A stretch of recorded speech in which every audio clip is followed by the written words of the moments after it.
So you've decided to dive into Pokemon card collecting. Congrats! But beware, the hobby is full of tall tales and myths that can confuse newcomers. Today, we're breaking down the biggest myths in the Pokemon TCG community. From guaranteed hits to wacky misprints, we'll debunk it all. Think your old Pikachu will pay off your student loans? Think again. Let's explore the truth behind these myths and learn how not to get schooled in the Pokemon game. Have you seen those 100% guaranteed ultra-rare hit mystery packs on eBay or at the drugstore? They promise the world. Sounds amazing, right? Well, reality check time. Usually, these are repackaged bulk cards with maybe one token shiny card tossed in. Sellers buy cards in bulk for dirt cheap, then resell them as mystery packs with flashy claims. The so-called guaranteed hit might be just a reverse holo energy or a low-value V-card. In other words, you're paying a premium for stuff that's often worth not much. These products are not technically a scam, but definitely a BS product. Pure bulk sold to unsuspecting grandmothers. While that's a bit harsh, the point stands: don't expect jackpot pulls from third-party mystery boxes. The Pokemon Company itself doesn't guarantee hits in official packs. Every booster is random by design. It's smarter to buy official sealed products or specific single cards you want, rather than gambling on mystery repacks. That way you know what you're getting. If it sounds too good to be true, it probably is. The idea that you can measure a booster pack's weight to predict if it has a rare holo hit inside? Back in the late 90s, this had some truth. Vintage packs often varied a bit in weight. A holographic card weighed a tad more, so unscrupulous folks would weigh packs to pick the heavy ones with holo. But that was then. Does weighing still work for modern Pokemon sets? Nope. In fact, some recent experiments by collectors and YouTubers found no consistent correlation between weight and good pulls in new sets. The distribution is intentionally random now. There can be extra foil cards, different weight code cards, messing up any weight difference. So if someone online is selling heavy modern packs for extra money, be skeptical. At best, it's a guess. At worst, it's a scam. Pack weighing is basically a myth for today's products. This one's super common. All old Pokemon cards are worth big money. We've all heard the stories. Base set Charizard sold for hundreds of thousands. So some folks assume any card from the 90s is basically a gold bar. Reality check. Age alone doesn't equal value. Sure, certain old cards are extremely valuable, but the vast majority of old cards, even from 1999, are worth pocket change. There were millions of those cards printed. The collectible card market values rarity, condition, and demand, not just age. Old bulk cards sitting in shoeboxes by the thousands aren't suddenly valuable just because they're vintage. So, what should new collectors do? Definitely enjoy your old collection. Those cards are nostalgic treasures. But if you're looking up prices, prepare for most to be modest.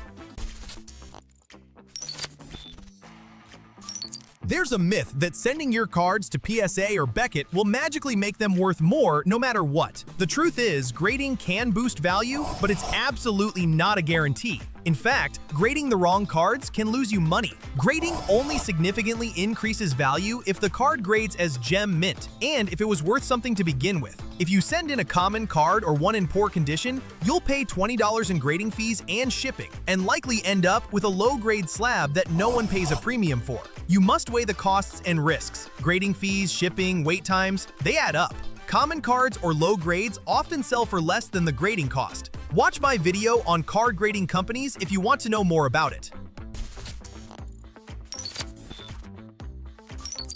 Here's a myth that has been evolving. Japanese Pokemon cards are always cheaper or less desirable than English ones. Some new collectors assume English cards are the real deal, and Japanese cards are just novelties that aren't worth much. This is not universally true. In fact, Japanese cards can be more valuable in certain cases and are certainly just as collectible. Historically, English cards often commanded higher prices in the US and European markets, partly because of demand and the fact that many collectors focus on English sets. However, Japanese cards have higher print quality, beautiful cardstock, vibrant print, and sometimes earlier or exclusive releases, making them very sought after. For example, the Japanese version of a card might initially be more expensive if it's released in Japan first, or has a smaller print run. Let's bust this with a real example.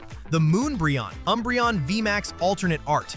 When it first came out, the Japanese version from Eevee Heroes was way more expensive than the English Evolving Skies version. Collectors were paying a premium for the Japanese card. Eventually, hype and market swings made the English one spike, but it shows that English isn't always king. If you've been poking around vintage cards, you might have heard of Shadowless base set cards. Shadowless cards from the 1999 base set print run lack the drop shadow next to the artwork frame. Basically, they're the early edition right after first edition. Many newcomers think anything shadowless is super rare and worth big bucks. Let's clarify. Shadowless cards are indeed rarer than later unlimited base set prints and often more valuable than their shadowed counterparts. However, and this is important, not every shadowless card is a goldmine. Value still depends on which card it is and its condition. Shadowless does not automatically mean you've struck oil. The Shadowless myth likely persists because people hear Shadowless Charizard sold for tens of thousands and assume all Shadowless cards share that magic. In reality, only the high-end cards from that set carry significant value, and mostly in great condition. Remember, these were mass-produced too. Shadowless was the second print run, after first edition, for base set, so there are still plenty out there. Just don't expect your Shadowless maintenance trainer card to pay for your vacation. If you are enjoying the video, don't forget to give it a like and subscribe. It helps the channel massively and costs you nothing.